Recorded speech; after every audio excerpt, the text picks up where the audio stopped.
Assalamualaikum dan salam sejahtera daripada pihak JPWK Seri Delima. JPWK merupakan sebuah jawatan kuasa yang ditubuhkan sebagai struktur dan mekanisme formal Kerajaan Negeri Pulau Pinang di setiap kadun bagi mengendali program-program yang berteraskan kepada keluarga dan kaum wanita di kadun masing-masing. Penubuhan JPWK ini selaras dengan visi Ketua Menteri Pening 2030, A Family Focused Green and Smart State that Inspire the Nation, yang menekankan kepentingan keluarga dalam pembangunan negeri Pulau Pinang. JPWK menjadi satu teras utama dalam pembangunan wanita dan keluarga demi menjayakan visi pembangunan baru Kerajaan Negeri Pulau Pinang. Topik kita hari ini adalah keharmonian keluarga tanggungjawab bersama. Objektif perbincangan hari ini adalah memahami konteks perhubungan sihat, mengenal pasti penderaan di dalam perhubungan, mengetahui cara mendapatkan bantuan. Terima kasih kepada semua yang meluangkan masa pada hari ini untuk sertai sesi ke-7 Sembang-Sembang COVID-19 bersama JPWK Seri Delima. Sebelum bermula, saya ingin memperkenalkan diri saya Najmiatun Najwa binti Abdullah, JPWK Seri Delima. Hari ini kita akan bersembang tentang topik kekeluargaan. Tak kisahlah ia keluarga besar atau kecil, kita semua pasti pernah dan mempunyai keluarga. Bagi saya sendiri, keluarga adalah sebahagian daripada hidup saya dan saya sayangkan keluarga saya. Memandangkan kepentingan keluarga yang harmoni dan sihat dalam kehidupan kita, hari ini kita jemput tetamu jemputan dari Pusat Kesedaran Wanita WCC Pening untuk membincangkan bagaimana keluarga harmoni ini tanggungjawab semua ahli keluarga. Tetamu kita hari ini, Puan Nadila Daud, adalah Pegawai Perhubungan di Pusat Kesedaran Wanita WCC Pening sejak 4 tahun yang lalu. Beliau mempunyai latar belakang akademik, undang-undang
dari tadi saya asyik sebut WCC. Sebelum kita mulakan perbincangan, boleh Puan beritahu siapa itu WCC?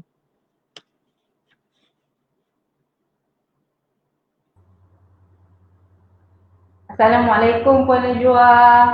Waalaikumsalam. Assalamualaikum semua. Okey, seperti yang Puan Najwa kenalkan tadi, nama saya Nadila Daud. Saya pegawai perhubungan dengan WCC. Jadi saya nak kenalkan sikitlah organisasi Pusat Kesedaran Wanita atau nama English dia Women Center for Change, WCC. Kami ni organisasi bukan berkeuntungan ataupun orang panggil NGO lah. Dan sebenarnya kami baru saja sambut birthday yang ke-35 tahun 1 Julai yang lepas. Happy birthday. 25 tahun dah. Okey. Dan kerja-kerja WCC adalah untuk membendung keganasan terhadap wanita dan kanak-kanak. Dan di Pulau Pinang, kami ada 2 pejabat. Satu di bahagian pulau iaitu di 241 Jalan Burma, dan satu lagi di bahagian seberang di nombor 13 Taman Putera. Dan pejabat kami di seberang jaya ni sebenarnya ditaja oleh Kerajaan Negeri Pulau Pinang. Dan sekiranya penonton semua mahu tahu lebih lanjut tentang WCC, boleh lawati kami punya social media WCC Penang, dan juga boleh google kami punya website di www.wccpenang.org. Ya, Puan Najwa. Terima kasih Puan Lila di atas pengenalan kepada WCC Penang. Baiklah, sekarang mari kita teruskan dengan topik kita hari ini. Apakah yang akan kita kupas hari ini, Puan Lila? Okey Puan Najwa, seperti yang Puan Najwa maklumkan tadi, sebentar tadi tentang objektif kita punya sembang-sembang hari ini. Hari ini kita nak sembang-sembang pasal hal ehwal kekeluargaan. Jadi sebelum kita bersembang lanjut tu, saya nak kupaskan dulu apa maksudnya keluarga yang kita nak sembang hari ini. So dalam konteks perbincangan hari ini, 2 konteks yang saya nak tegaskan adalah keluarga yang lahir dari pertalian darah dan juga perkahwinan. So contoh keluarga yang ikut pertalian darah ni seperti macam ibu bapa, adik-beradik, Tok Wan, tu punya makcik-makcik ataupun sepupu sepapat. Dan manakala pertalian darah melalui perkahwinan pula, bila di 2 hati ni kita kata kan, jantung jadi satu, kahwin, so jadi suami isteri dan bentuklah sebuah keluarga. So yang tu melalui perkahwinan.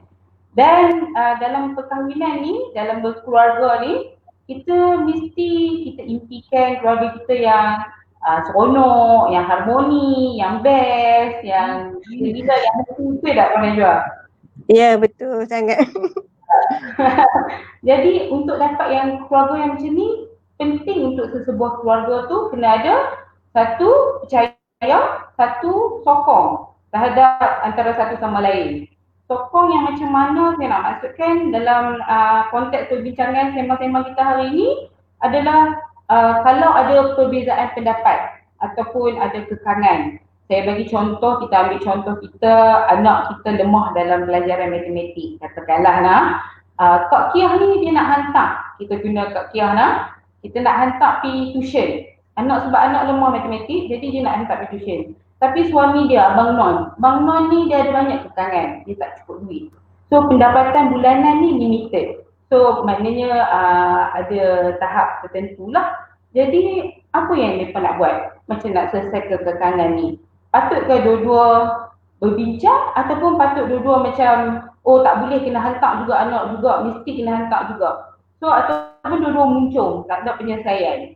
So apa yang utama dalam setiap keluarga adalah bila kita ada anak-anak kan mestilah kita akan pentingkan pendidikan anak-anak lah yang paling utama. Jadi kemungkinan Kak Kiah ni dengan Abang Non ni dia boleh duduk, sembang, cari penyelesaian macam mana dia nak buat ni, anak lemah, jadi dia mungkin boleh buat side income. Lah ni kan dia boleh buat apa? Semua duk buat COD makanan apa semua kan. So dia buat macam tu, ataupun cari tempat tuition yang lagi murah. So ataupun bila telefon sekolah tanya cikgu kalau ada pilihan tambahan yang boleh anak-anak untuk nilai kan. So jadi sebenarnya ada banyak kita kena ada banyak cara dan kena saling memahami antara pasangan masing-masing. Sebab masalah ni dia kena dibincang dan diselesaikan sebab untuk kebaikan siapa? Untuk kebaikan keluarga tu sendiri. Jadi kita kena bincang masalah tu secara berhemah dan dengan matang lah. Dan selain duduk berbincang, apa lagi yang kita boleh buat selain daripada tu? Selain perbincangan, setiap keluarga ni mesti ada tanggungjawab dia masing-masing. Betul tak Puan Najwa? Ya, betul. So contohnya kalau isteri balik kerja masak, suami mestilah tolong nama betul, tengok anak, pergi mandi anak, lepas tu maybe tolong basuh pinggan ke, pergi buang sampah ke kan. Ya, ya, betul. Take turn kan. Puan Najwa macam tu tak? Balik kerja sampah-sampah. Alhamdulillah. Suami basuh baju, macam tu. Betul. Kalau seorang basuh baju, seorang pergi jemur. Basuh lipat, sama-sama lipat. So ada tanggungjawab dia masing-masing. Saya pernah, sekali saya tengok pergi makan tu, saya ada tengok ni satu pasangan muda ni. Anak pun baru kecil lagi, tengok anak dia highway lagi. Bila dia pergi makan sama-sama kat kedai makan tu, saya boleh nampak mereka seorang suami boleh gendong anak dan isteri makan dulu. Lepas tu saya tengok mereka take turn. So nampak tak peranan tu mereka gendong sama-sama. Bukan hanya seorang ada peranan tu. Ya Puan Najwa. Ya, betul tu. Jadi Puan Dila, sekiranya peranan dikongsi bersama, apakah penyebab yang boleh mengancam keharmonian sesebuah keluarga ni lah, yang jadi tak tentu arah apa semua tu? Oh, okey. Boleh kenal? Jadi macam yang saya cerita tadi itulah. So kalau keharmonian keluarga kita kena duduk sama-sama, berbincang, sembang kan. Tapi kita ambil balik contoh Kak Kiah dan Abang Nuan tadi. So bila ada masalah tu, mereka tak duduk sembang, tak berbincang, tak dapat penyelesaian. So lama-lama benda tu akan jadi konflik. So konflik ni konflik normal dalam sebuah perhubungan ni. Pasang garam. Patah duduk sedangkan lidah lagi tergigit ingat suami isteri kan? Ya, betul. Tapi apabila konflik tu tak diselesaikan, lama-lama dia jadi ancaman terhadap keharmonian keluarga tu. So berdasarkan pengalaman WCC, kebanyakan kes keganasan rumah tangga yang kami dapat adalah disebabkan konflik yang tidak diselesaikan. So konflik ni dia mula dengan ketegangan. So lama-lama kelamaan dia bertukar ganas dan dia akan mula gunakan tangan lah. Oh, jadi maknanya benda-benda tu boleh menjadi orang kata apa, keganasan sama ada di pihak suami atau isteri lah ya. Ya, betul. Jadi kalau jadi keganasan ni dalam bentuk macam tangan aja ke? Ke ada jenis macam mana lagi? Ya, yang ni yang selalu sebenarnya masyarakat kita juga tak perasan lah apa yang dia boleh kata kalau nampak keganasan rumah tangga ni mesti kena lebah, kena debit muka, kat sini kena hitam, cerah semua kan. Tapi tak semestinya yang itu saja. Ada banyak lagi contoh-contoh ataupun jenis-jenis keganasan rumah tangga. Contohnya keganasan dari segi emosi, di mana pelaku ni dia akan memaki hamun pasangan dia menggunakan perkataan yang boleh buat pasangan dia rasa tak berguna, tak confident. Hang ni semua lah. Hang ni hodoh lah, tak pakai, tak exercise apa semua. So dia guna perkataan-perkataan yang bagi pasangan dia rasa macam Allah aku ni tak berharga ke macam tu. Dia akan buat secara emosi yang kita panggil. Lepas tu ada juga melalui seksual. Katakanlah Kak Kiah tadi pergi kerja, balik kerja penat. Tapi pasangan dia tetap paksa juga untuk nak buat hubungan seksual. So hubungan seksual yang dibuat tu melalui paksaan. So yang tu kita panggil dari segi seksual. Ataupun keuangan. Dari keuangan ni macam mana? Contohnya tadi kita ambil lagi sekali lah. Contoh Kak Kiah dengan Abang Nuan ni senang sebab kita dah kenal mereka kan. Contoh dia, isteri Kak Kiah pergi kerja, balik kerja, duit gaji tu semua Abang Nuan simpan. Jadi kalau Kak Kiah nak beli barang rumah, nak beli barang untuk anak-anak, semua tu kena minta dengan Abang Nuan. So Kak Kiah ni tak pegang duit apa-apa pun. Ataupun yang paling, saya rasa yang paling selalu orang buat adalah pinjam loan. Pernah dengar tak? Dia pun ambil loan atas nama isteri. So bila loan tu tak bayar, so akan pihak bank akan cari apa semua, so akan tambahkan isteri punya kesukaran lah untuk setiap bulan untuk nak bayar loan tu. Dan yang terakhir juga, yang ni saya rasa kebanyakan daripada masyarakat kita pun mungkinlah mereka tak tahu keganasan rumah tangga dari segi sosial. Sosial ni di mana pasangan dia akan mengawal, pelaku ni akan mengawal pasangan dia untuk siapa dia jumpa, siapa dia berhubung. Contohnya, dia tak boleh hubung dengan mak dia, dia tak boleh hubung dengan kawan-kawan dia, tak boleh keluar rumah, duduk rumah saja. So, Abang Nun pergi kerja, Kak Kia mesti kena duduk dalam rumah, dia tak boleh keluar. So, yang ni kita panggil dari sosial. So, yang ni adalah contoh-contoh jenis-jenis keganasan rumah tangga yang kebanyakannya masyarakat kita tak tahu. Sebab kita hanya fokus kepada keganasan yang kita boleh nampak, yang fizikal tu. Okay. Oh, begitu. Rupanya banyaklah kategori keganasan yang kalau kita nampak maknanya queen control pun dah boleh tergolong daripada bentuk-bentuk keganasan. Jadi saya ingatkan main macam tumbuk-tumbuk macam tu je. Kalau macam tu, mengapa pasangan yang menggunakan keganasan menggunakan apa yang Puan sebut tadi tu? Mengapa ada pasangan yang menggunakan keganasan macam tu? Itulah, ada betul juga tu. Yang setengah orang memang bila saya cerita pun dia pun kata kami tahu hanya yang tumbuk-tumbuk saja kan. So ada betul. Banyak sebab pelaku ni melakukan keganasan rumah tangga terhadap pasangan dia lah. Dalam konteks kali ni kita nak cerita pasal keganasan rumah tangga dalam perkahwinan suami isteri lah. Tapi semua, walaupun banyak sebab, semua ni datang daripada satu sumber. Sumber ni kita panggil kuasa dan kawalan. Maksud kuasa dan kawalan ni, bila pelaku ni dia ugut pasangan dia. Contohnya lah, saya bagi contoh, kalau hang keluar daripada rumah ni, pergi jumpa mak hang juga, aku tinggal hang. So pasangan dia akan takut, kan? Tak mau buat lah, saya tak boleh. Ataupun kalau dia dalam kes di mana kecederaan berlaku tu serius, pasangan tu pelaku memukul pasangan dia ataupun apa-apalah yang serius, dia akan pergi buat report polis. Bila dia buat report polis tu, pelaku ni akan ugut dia. Kalau hang buat report polis, aku bawa lari anak. So jadi dia ugut sedemikian supaya pasangan dia rasa takut nak buat apa-apa. Bukan itu saja. Bukan itu saja, pelaku pun akan buat rasa mangsa pasangan dia akan rasa terancam. Contohnya terancam ni macam mana kan?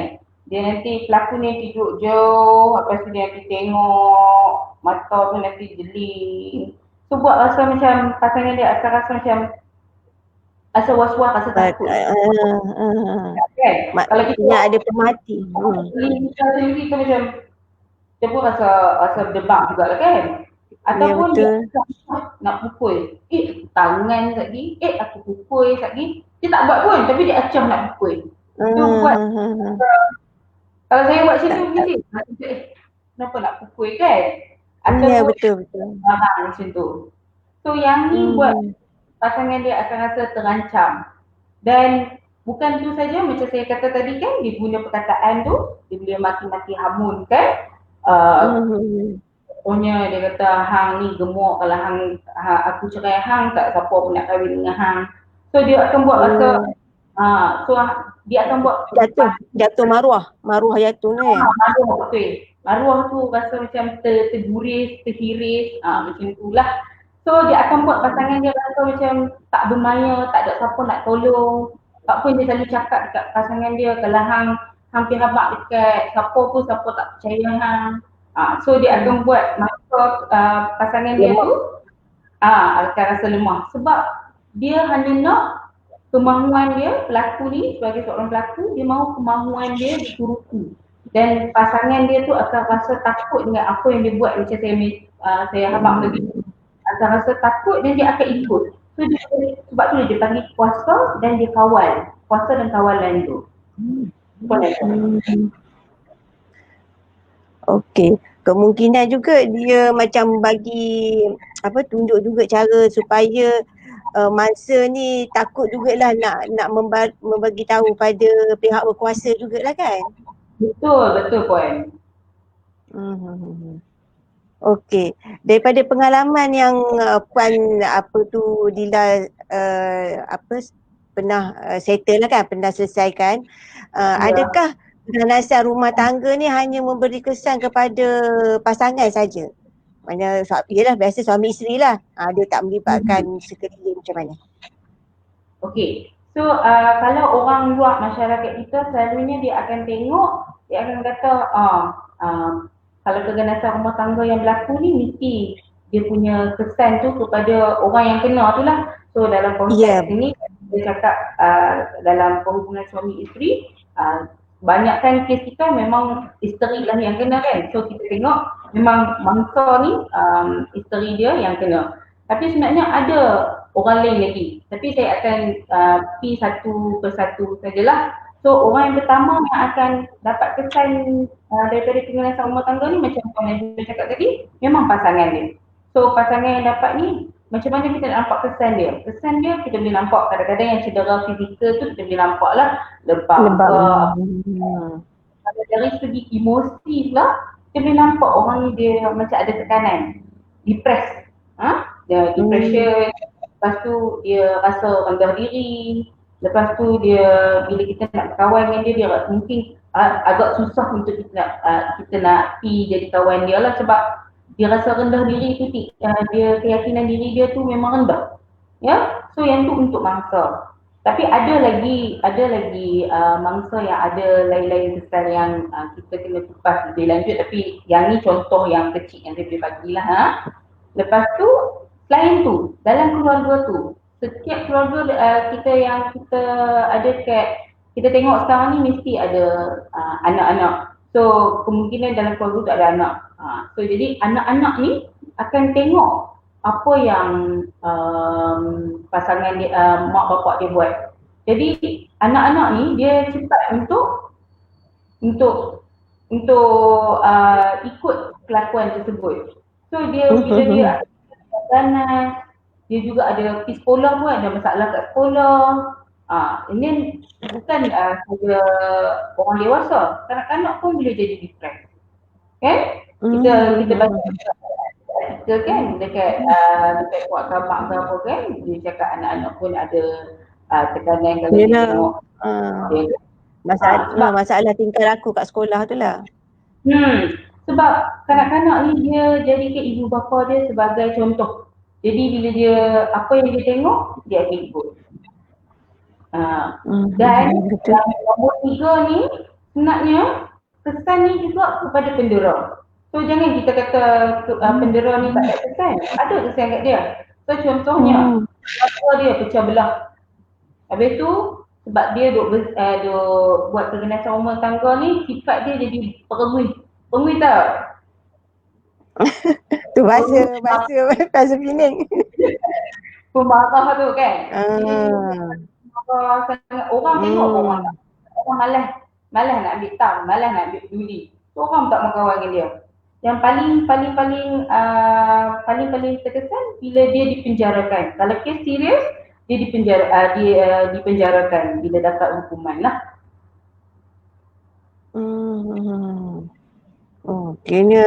Kena pendera ni bukan kata boleh selamat macam tu saja ya. Ya, betul puan. So okey, tadi pun ada cakap tadi ada kesan kepada pendera lah kan. Jadi dan mereka ni boleh dipenjarakan kalau biasa berapa tahun macam tu lah. Macam mana? So sekarang ni kita sebut sebab kesan kepada pendera ni dia mungkin boleh dipenjarakan. Sebab utama adalah kerajaan kita sebenarnya memandang serius kes keganasan rumah tangga. Dan pasangan yang mendera pasangan mereka ni boleh ditangkap kes bila disiasat dan dibicarakan di mahkamah. Kalau sabitkan hukuman boleh dipenjarakan. Jadi kalau saya nak cerita sikit lah pasal sejarah undang-undang ni, tahun 1994 kerajaan kita buat satu akta khas untuk nak lindungi mangsa keganasan rumah tangga, sebab dia kata pentingnya institusi kekeluargaan ni.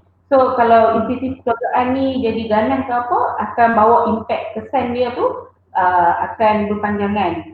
Jadi nama akta ni adalah Akta Keganasan Rumah Tangga. So kalau para masyarakat kat luar sana kata, oh kalau saya kena pukul dengan suami saya ataupun saya kena pukul dengan pasangan saya pun tak ada siapa boleh selamatkan saya. Jangan kata macam tu. Sebab memang ada akta untuk melindungi mangsa dalam situasi-situasi keganasan rumah tangga. Jadi jangan takut sebab ada akta yang melindungi hak-hak untuk pasangan yang dianiaya. Dan akta ni juga dia nak bagi tahu kata setiap pasangan tu bila kita berkahwin bukan bererti kita ni hak milik suami. So kita bukan zaman hamba abdi, kalau dulu zaman hamba abdi kan. So jadi kita bukan hamba. Jadi kita ada hak kita sendiri. So akta ni juga nak beritahu kata kamu ada hak kamu dan pasangan kamu tak boleh buat sesuka hati dengan kamu. Tak boleh pukul kamu, tak boleh terajang kamu, tak boleh mati kamu sesuka hati. Ya, so inilah tujuan akta tu dibuat. Ya, Puan Najwa. Oh, baru saya tahu ya. Walaupun suami salah untuk dipukul, kita maki hamun isteri. Jadi kalau macam tu Puan, apa perlu contohnya isteri kena ganas ni yang perlu buat lah. Maknanya tindakan yang si isteri ni perlu buat. Macam tu. Okey. Untuk kes-kesnya ni saya akan cadangkan kalau kes di mana mangsa ni cedera teruk, kita cadangkan dia terus pergi ke hospital. Dekat hospital, dekat bahagian emergency ada satu unit dekat di bahagian emergency kecemasan, ada satu unit nama dia OSCC, One Stop Crisis Center. Jadi OSCC ni dia untuk kes-kes keganasan rumah tangga dan juga jenayah seksual. Jadi mangsa yang cedera teruk ni boleh terus ke Jabatan Kecemasan dan minta untuk dimasukkan ke OSCC. Jadi bila di OSCC tu dah dapatkan rawatan apa semua, dekat situ juga ada pondok polis. Boleh buat laporan polis kat situ. Dan kalau katakan kes tak serius, boleh terus dibuat laporan polis. Dan saya nak cerita sikit lah pasal laporan polis ni. Dalam laporan polis ni penting kena letak tarikh, masa, hari dan kejadian tersebut, siapa yang buat, apa yang dia buat, kenapa boleh jadi macam tu dan bagaimana dia terjadi. Dan dekat last kali laporan polis tu kena bagi tahu untuk tujuan apa laporan polis tu. So contohnya kadang-kadang ada nak buat untuk tujuan mahkamah syariah ataupun untuk siasatan lanjut ataupun untuk tindakan seterusnya. So kita kena tulis kat situ apa yang sebenarnya nak buat. Okey Puan? Okey. Okey, sebelum kita tamatkan sesi kita hari ini, boleh Puan kongsikan tips bagaimana nak membina sesebuah keluarga agar dia lebih harmoni lah. Macam tu. So nombor tiga perkara yang saya nak tekankan. Jadi kalau kita nak keluarga kita yang harmoni, kita nak hindarkan daripada apa yang saya cerita tadi, so mungkin kita kena tekankan kepada toleransi, hormat dan komunikasi. Kita kena faham yang sebelum kita berkahwin ni, setiap daripada kita ni berbeza. Kita dilahirkan, dibesarkan dengan cara yang berbeza. Tapi apabila kita kahwin ni, kita perlu belajar untuk sesuaikan apa kekuatan pasangan kita. Dan dari situlah kita belajar toleransi kita untuk dengan pasangan kita. Dan kita juga harus hormat keputusan. Hormat ni tak semestinya kita kena ikut apa yang pasangan kita dah buat keputusan. Tapi kita kena faham dan kita kena bincang dengan mereka untuk kita tahu pasal apa mereka nak ambil keputusan yang macam ni.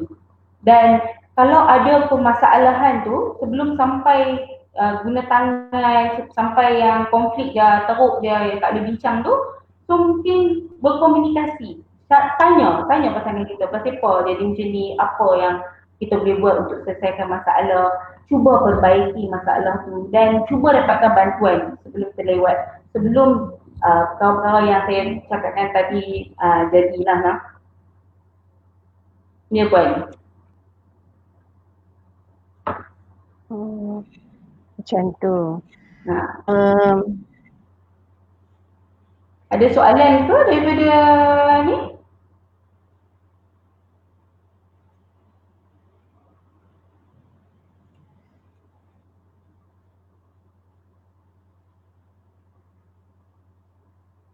Biasanya biasanya macam mana sekiranya ada di antara pasangan-pasangan untuk nak membuat aduan lah, apa tu, kat mana yang mereka perlu pergi? Kat mana tempat yang mereka boleh pergi? Okey. So kita tengok tahap dia dulu macam mana nak dapatkan bantuan tersebut. Kalau pasangan ni dia tujuan dia untuk memperbaiki dulu dia punya perhubungan, mungkin boleh call WCC untuk dapatkan counselling, untuk dapatkan rujukan apa yang dia boleh buat. Dan kalau katakan macam saya cakap tadi, kalau dia nak dapatkan bantuan, kalau dia ada cedera, so of course dia kena pergi hospital dululah, Jabatan Kecemasan yang macam saya cakap tadi tu, untuk dapatkan rawatan dulu dan kemudian boleh telefon WCC untuk kita tengok jangka masa panjang apa yang kita boleh bantu. Kan tu apa tu, aduan ni dia hanya pada kaum wanita je ke atau macam lelaki pun boleh buat aduan? Sekarang tu lelaki pun ada juga terima keganasan daripada isteri macam mana? Okey. Jadi dalam situasi kita dekat Malaysia sekarang ni, kita selalu tengok yang selalu pergi buat laporan polis adalah pihak isteri. Tapi apa yang saya cuba nak cerita kat sini, isu keganasan rumah tangga ni, bila dia cakap rumah tangga, bukan hanya kepada suami isteri sahaja, tapi dia menyeluruh dalam keluarga tu. Kemungkinan keganasan boleh jadi daripada bapa mertua kepada menantu, ataupun ibu kepada menantu, ataupun anak pada ibu. Tapi konteks yang kita tengok dekat sini adalah di mana selalunya yang terjadi bila suami dan isteri, di mana isteri dan kes memang pelakunya adalah suami dan mangsanya adalah isteri. Tapi kita tak cakap kata suami pun tak kena pukul dengan siapa-siapa. Tapi kita just nak bagi tahu dalam konteks kita hari ini kebanyakannya dan berdasarkan pengalaman memang kes wanita lebih ramai, tapi tak semestinya tak ada suami yang didera lah, tak mesti ada kes.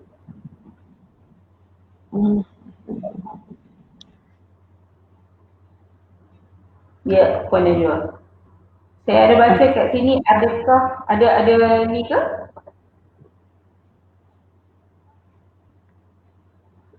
Ada soalan-soalan ke yang daripada pendengar-pendengar kita yang boleh kita kongsi? Ada satu di sini, adakah jarak umur pasangan merupakan punca keganasan? Macam mana pencerahan daripada Fadila? Ya, so adakah umur pasangan merupakan punca keganasan? Sebenarnya tak semestinya. Kita ada juga umur pasangan yang muda pun yang menghadapi keganasan. Ada yang umur 60 tahun pun dah menghadapi keganasan. Jadi dia sebenarnya bergantung kepada pasangan tersebut dan kepada orang itu sendiri. So umur bukannya satu indikasi punca pada keganasan tersebut. Yelah, kadang tu kita tengok anak-anak muda sekarang ni dah orang kata perkahwin cepat, tapi mungkin ilmu kekeluargaan tu tak ada dalam, orang kata apa, tak banyak digali lagi lah. Jadi bila mereka melayari bahtera tu mungkin ada masalah-masalah, tapi yang tu asam garam kehidupan lah Ya, sebenarnya betul. kan. Sebab tak semestinya umur muda mereka tak matang. Ada setengah yang alhamdulillah matang. Jadi umur bukan penanda aras kepada sama ada orang kebahagiaan lah. Tapi yang tu yang saya cakap tu pentingnya untuk komunikasi. Sebab dari pengalaman WCC juga kita bukan hanya dapat pasangan yang umur 30 ke atas ke apa, kita pun ada pasangan yang muda ataupun ada yang pasangan yang ekstrim yang tua juga, mungkin 50, 60 juga. So umur tu bukan hanya penanda aras lah untuk keganasan. Kerana tu saya sajalah bertanya, ada macam adik-beradik lah, maksudnya abang, adik, kakak. Kadang tu duduk satu rumah, kadang masalah gadget lah, gadget sekarang ni yang boleh mempengaruhi mereka ke arah keganasan. Boleh bagi sedikit pencerahan Puan Anila? Okey, kadang-kadang kita boleh tengok juga sebenarnya kita punya aplikasi internet sekarang, aplikasi game sekarang memang kebanyakannya banyak menjurus ke arah keganasan juga. Tapi di situlah kita sebagai masyarakat kena bersama-sama tolong sebenarnya untuk monitor penggunaan kita panggil memerhatikan penggunaan gadget-gadget, sama ada kadang-kadang sekarang ni kita tengok kan budak kecil pun duk main game dekat dalam handphone apa semua tu kan. So banyak game-game tu pun game-game yang ganas. Tu pun boleh jadi antara salah satu faktor juga. Tapi macam saya cakap, salah satu faktor. Dia bukan penanda aras yang kata keganasan tu datang daripada sumber tersebut. Tapi dia boleh jadi salah satu faktor. Apa yang kita boleh buat adalah untuk observe, memerhati dan sentiasa berhati-hati dengan apa yang kita berilah. Okey, ni ada satu soalan daripada Nurul Hajah Ahmad Bakri. Terima kasih di atas soalan ni. Dia bertanya macam mana nak berdepan dengan pasangan yang panas baran. Boleh Puan bagi tips? Terima kasih kepada Nurul Hajah kerana bertanyakan soalan tersebut.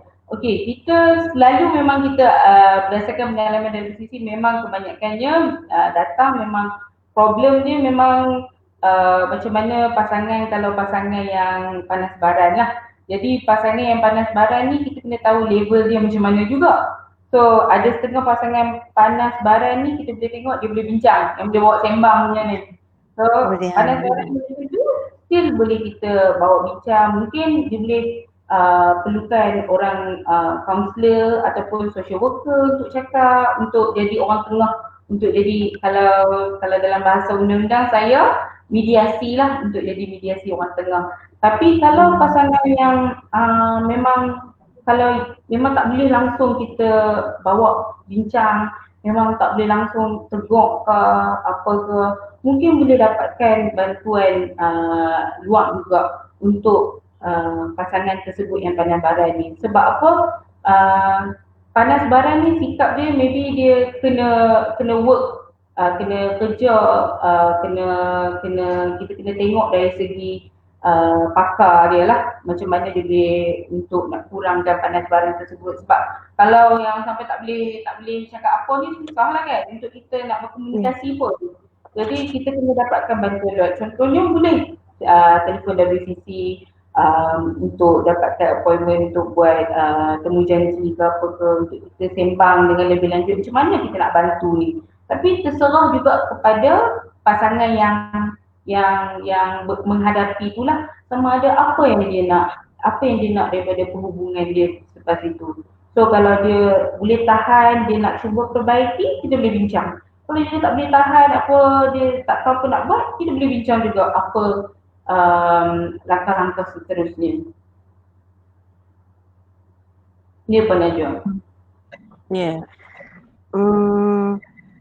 Ada banyak keganasan yang berlaku. Kebanyakannya mangsa ni dia tetap senyap. Macam mana kita nak orang kata bagi semangat supaya mereka ni bersuara lah. bersuara, orang kata kuat semangat untuk nak mengadu agar pihak berwajib dapat menyelesaikan masalah yang mereka hadapi. Pencerahan Fadila? Jadi kalau sebenarnya untuk kes keganasan rumah tangga ni memang kebanyakan bangsa tak akan cerita dengan orang sebab dia berkenaan dengan keluarga kan. Dia tak mau orang tengok macam dah kia hang kena pukul lelaki hang ke. Tak pun dia tak mau orang tengok macam Bang Noy takut bini bubu. Dia tak mau orang tengok macam tu kan. So jadi dia akan rasa dia akan simpan dengan diri sendiri supaya orang tak tahu apa masalah yang dihadapi. Jadi apa yang kita boleh buat sebagai masyarakat, kita kena sentiasa tengok, be alert. Maknanya sentiasa nampak kalau ada benda yang tak kena tu, mungkin kita boleh cuba bagi tahu kat dia, oh jangan risau kalau ada masalah, kalau tak mau cakap dengan saya, bagi. WCC kita juga ada satu kad warna biru, kita dah edarkan di kebanyakannya pusat JPWK ataupun pusat-pusat khidmat kawasan masing-masing ni untuk ambil kad tu untuk bagi dekat mangsa. Kalau dia tak mau cakap dengan yang orang bagi tu pun, dia telefon WCC pun dia boleh. So telefon and dia cakap. Kalau Encik katakan Puan Najwa sendiri nak bantu, Puan Najwa boleh habaq mereka macam yang saya cerita tadi ni, kita boleh tolong bantu, tanya dia apa masalah, apa dia nak buat seterusnya. Kalau rasa dia tak mau cerita kat Puan Najwa, boleh minta dia telefon ke WCC. Okey, terima kasih. Yang ni soalan daripada Su Emo Queen. Apa langkah segera yang boleh diambil oleh masa penderaan emosi untuk mengubah keadaan seperti yang Puan cakap, merendam, suka mengejek, suka maki hamun, mengutuk isteri, dan apa maknanya, maksud dia tak ada fizikal tapi mulut dia lah, maknanya jadi emosi pada dia lah. Faham? Apa langkah segera? Terima kasih Su sebab tanya soalan. Jadi untuk kes-kes penderaan emosi ni, jadi kita kena tengok apa yang sebenarnya mangsa perlukan. Kalau mangsa perlukan kaunseling, kita akan mulakan first step dia dengan kaunseling. Kiranya mangsa perlukan rawatan seterusnya, boleh macam saya cakap tadi, pergi ke bahagian Jabatan Kecemasan OSCC, minta untuk dapatkan rawatan, cerita dengan doktor apa yang terjadi dan doktor akan refer kes kepada pakar untuk buat psychiatric punya assessment. So jangan kita ingat bila psychiatric assessment ni apa kita panggil dalam bahasa Malaysia dia untuk jumpa dengan rawatan psychiatric ni, jangan kita kata sebab dia gila ke apa, bukan. Tapi bila penderaan tu tak ada secara fizikal, kita perlukan satu lagi kita panggil satu lagi assessment yang boleh kata sebenarnya okey, penderaan berlaku tapi dari segi emosi. Macam mana? Doktor akan tulis, doktor akan interview. So yang tu terpulang kepada mangsa sendiri, sama ada mangsa nak datang untuk dapatkan kaunseling dulu ataupun mangsa boleh terus ke Jabatan Kecemasan. Tapi kalau saya cadangkan, kalau mangsa nak mohon bantuan, boleh telefon WCC dulu dan kita boleh bincang dan tengok macam mana kes tu. Maknanya dia ada step by step lah kayaknya. Ya, betul.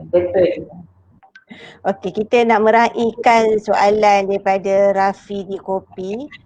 Jika masa keganasan adalah suami, adakah mereka boleh mendapatkan pertolongan daripada pihak WCC? Okay, terima kasih Encik Rafi. Boleh. So siapa-siapa pun boleh telefon WCC. Tak kisahlah dia isteri ke, dia suami ke. Kita punya layanan tetap sama juga. So kita tetap bantu yang mana yang teraniaya. So jangan risau, boleh call. Kalau kata jiran nampak keganasan yang berlaku, orang kata apa, yang berlaku kat atas pasangan tu, mana jiran pun boleh jugalah. Betul, tapi kalau jiran yang nampak keganasan yang berlaku tu, telefon polis lah dulu. Kalau telefon dari UCC, kami pun kena telefon polis juga. So, jadi mana nampak keganasan tu berlaku, boleh telefon polis yang terdekat. Minta mereka main tengok macam mana. Sebab apa, kadang-kadang masyarakat kita ni dia akan kata, oh tak maulah jadi jaga tepi kain orang. Tapi sebenarnya benda ni penting. Kita tak tahu apa akan jadi. Kalau macam saya cakap tadi tu, keganasan dia mula tegang, lepas ketegangan dia akan jadi lagi teruk lah. Tu yang akan berlaku keganasan yang lebih impak dia yang lebih teruk. So kita sebagai masyarakat kita kena main peranan kita juga. Bila kita nampak benda tu jadi tegang, kita nampak benda tu jadi tasak, kita kena telefon polis. Ya. Okay, ambil tahu dah juga.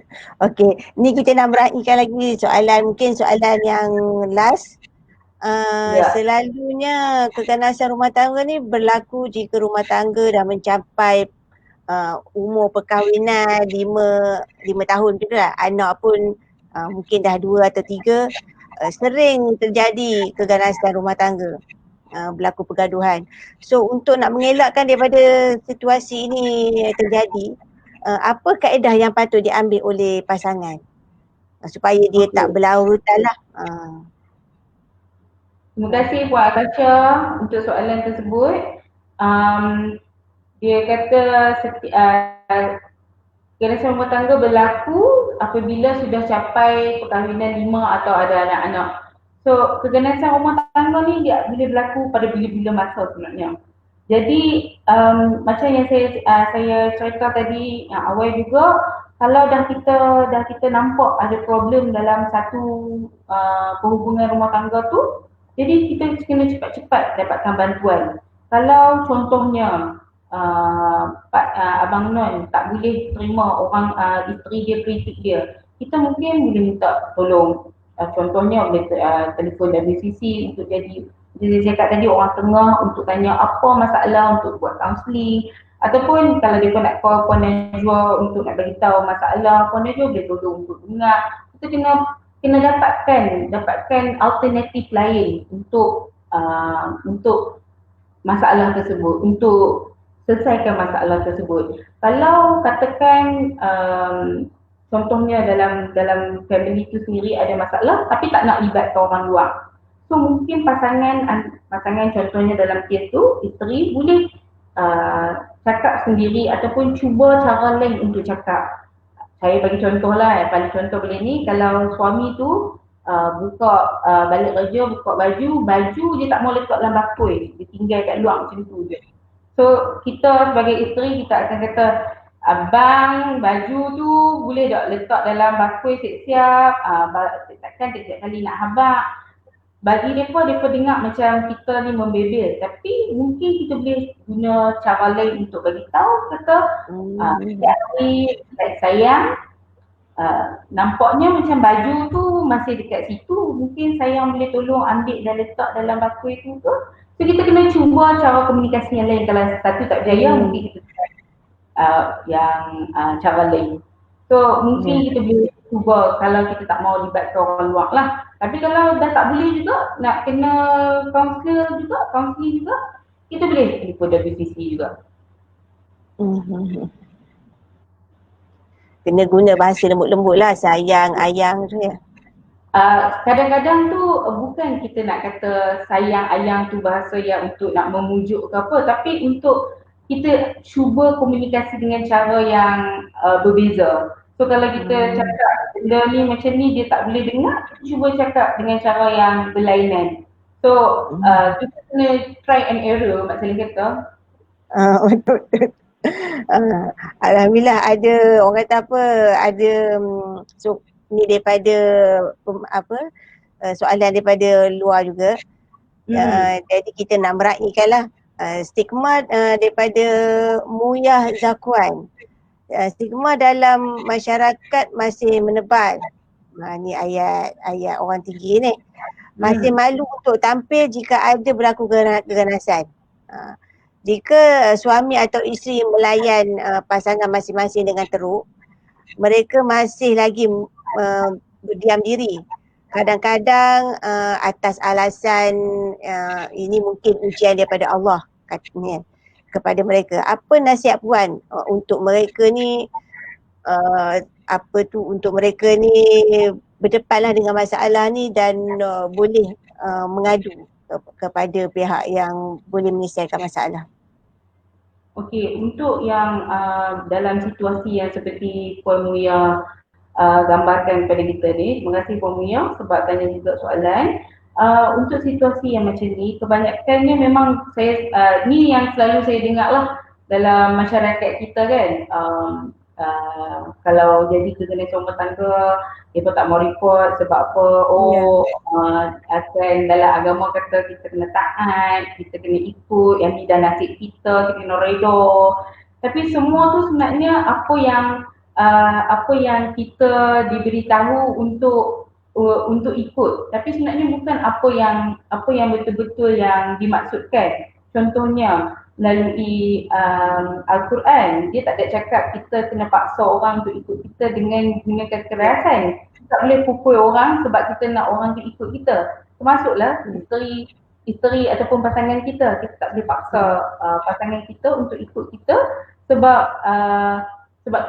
Allah kata macam tu. So kita ada juga banyak terima situasi yang sebeginilah. Tapi apa yang saya nak cadangkan kepada orang yang menghadapi situasi yang macam ni, di mana pasangan dia akan cakap hang kena taat, tu perintah Tuhan. So apa yang saya boleh cadangkan adalah untuk kita tengok balik masa kita kahwin tu, dia akad nikah, dia ada kat belakang tu dia ada taklid, syarat taklid kan. Dalam taklid tu sendiri ada cakap aku tak boleh aniaya isteri aku. So kita pegang yang tu saja. Aniaya dalam maksud dia ni, kalau dia pukul tu kira aniaya. Kalau dia buat keganasan rumah tangga yang lain, kalau dia memaki hamun apa semua tu kira aniaya. Sebab apa? Dia membuat kita rasa sedih. Bila kita rasa sedih, kita rasa down, tu semua bagi penganiayaan lah untuk kita. Duduk kat rumah sambil duduk masuk bulan, duduk riau. So yang tu salah satu buat aniayaan jugalah. So sebab kita rasa kita pun tak boleh nak berfikir macam tu. So apa yang kita kena tengok balik, kenapa ada taklid kat situ tulis macam tu. So maknanya dia nak menjaga hak isteri juga supaya dia tidak dianiaya. So dia tak boleh cakap kata Allah kata kalau hang tak ikut aku nak bedai hang macam ni. So tak boleh kata macam tu. So apa yang boleh saya cadangkan kepada yang menghadapi situasi macam ni, kita kena ingat macam tu. So datang and dapatkan bantuan. Kalau tak faham sesuatu, jangan duduk senyap, telefon tanya. Faham lah, betul ke kalau saya tak mau dah kat suami saya ni, saya tak boleh buat apa. Sebab apa? Dia saja yang boleh ambil keputusan, saya tak boleh buat keputusan. So tak, telefon WCC tanya, mari kita sembang. Mari kita cerita apa yang perlu nak faham. So kita jangan duduk rumah sengat-sengat, sedih-sedih seorang-seorang kat ujung tu. Okay? Takut jadi masalah kemurungan pula kan? Betul. Kena nama apa tu? Kena selalu cari bantuan. Okey. Yang ni daripada Hasanah. Saya ingin membuat temu janji dengan WCC. Maknanya dia ikut kita punya perbincangan ni, dia berminat. Dan tahun lepas saya ada berjumpa face to face berkenaan dengan bekas suami dia lah. Jadi macam mana Puan Dila? Okey, kalau nak buat temu janji, boleh ambil nombor telefon ni. Saya bagi sekarang. Tapi kalau tak sempat ambil pun tak apa, boleh tengok kat WCC Penang punya Facebook ataupun website lah. Okey, nombor telefon dia 011 3108 4001. Jadi puan boleh call ataupun puan boleh WhatsApp untuk buat temu janji. So sekarang kita buka kita punya hotline dari pukul 9 pagi sampai 9 malam. So bila-bila masa dalam waktu tu boleh message kita. Isnin sampai Sabtu.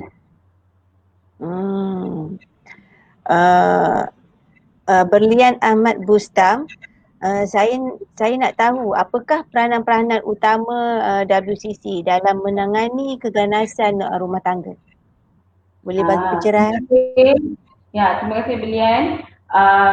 Okey. So So peranan utama WCC untuk membantu, macam saya cakap tadi lah, kerja-kerja WCC ni paling utama kami sebenarnya membantu untuk membendung keganasan terhadap wanita dan kanak-kanak. Jadi peranan kami adalah kami bukan kat sini untuk melindungi mangsa as in dia kena macam tadi kan kita ada satu kes di mana kalau kita tengok jiran nampak keganasan rumah tangga ni patut call WCC. Kami bukan nak pergi sana tolong pasang apa nama tu amor ke apa kan. So kita sebenarnya kita nak bantu bangsa untuk keluar dari situasi tersebut, tapi kita nak gunakan kekuatan bangsa sendiri, kekuatan mereka sendiri. So jadi kita bagi tahu kat dia, okey dia boleh buat apa. So dari tadi step by step macam mana dia nak buat. Jadi kalau yang katakan kalau kes yang emergency, ya kita akan bantu. Dalam kes yang kecemasan kita akan pergi dan kita akan bantu dan kita akan tolong dia strategikan satu-satu macam mana dia nak buat. Tapi lepas tu kita nak dia memperkasakan diri dia sendiri. So macam mana aku nak hadapi ni? So aku dah pernah hadapi macam ni, so aku nak kena buat macam mana? So kita nak dia berupaya sendiri untuk bangunkan hidup dia kembali. So bukan dengan apa yang WCC kata, tapi apa yang dia dah belajar daripada WCC and dia boleh buat macam tu. So yang tu peranan utama untuk nak bagi dia new life. So daripada yang life kehidupan yang sebelum ni, kita nak bagi satu kehidupan yang happy, yang harmoni untuk dia.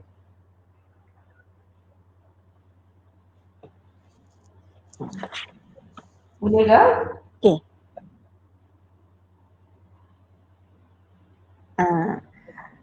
Okey, ni soalan daripada Kasha Darus. Zaman sekarang ni banyak pasangan menceritakan masalah rumah tangga mereka di dalam Facebook atau pada kawan-kawan. Kadang tu mereka update juga dekat status WhatsApp kan masalah rumah tangga apa. Jadi apakah peranan WCC dalam mengenangani masalah rumah tangga dan diviralkan apa tu di FB atau lain lah. Okey, dalam situasi yang sebegini, apa yang kita boleh WCC sebenarnya boleh cadangkan sebenarnya Facebook ni, Twitter ke, WhatsApp ke apa semua ni semua hak peribadi seseorang tu. Kita tak boleh nak stop orang tu daripada buat. Tapi apa yang kita boleh cadangkan kat sini, sebab bila kita post sesuatu benda, katakan kita post status WhatsApp ke status Facebook, sedih-sedih, selebat hujan itulah air mataku, something like that lah. Ataupun apa-apa, orang tu kena tahu yang bila kita post tu orang lain akan tanya pasal apa Riau, pasal apa jadi. So kita kena prepare. Patut tanya. So jadi kalau kita tak mau orang terlampau tengok, terlampau beri perhatian kepada apa yang kita buat, kita kena selalu berfikir dulu sebelum kita post apa-apa. Sebelum kita post masalah kita kat luar. Jadi saya tak boleh kata kita orang tu kena stop ke apa sebab tu dia punya peribadi sendiri. Apa tu Facebook, untuk WhatsApp, apa semua tu dia sendiri punya peribadi. Tapi sebagai seseorang tu kita kena fikir sendiri. Adakah kita nak orang tahu tentang masalah kita ataupun kita nak selesaikan dengan cara yang lebih matang dan berhemah. Supaya sebab kadang-kadang bila kita post kan, kita baca komen pun kita rasa sakit hati balik. So akan buat kita rasa lagi tekanan kan. Jadi kita sendiri kena pilih lah apa yang kita nak sebenarnya.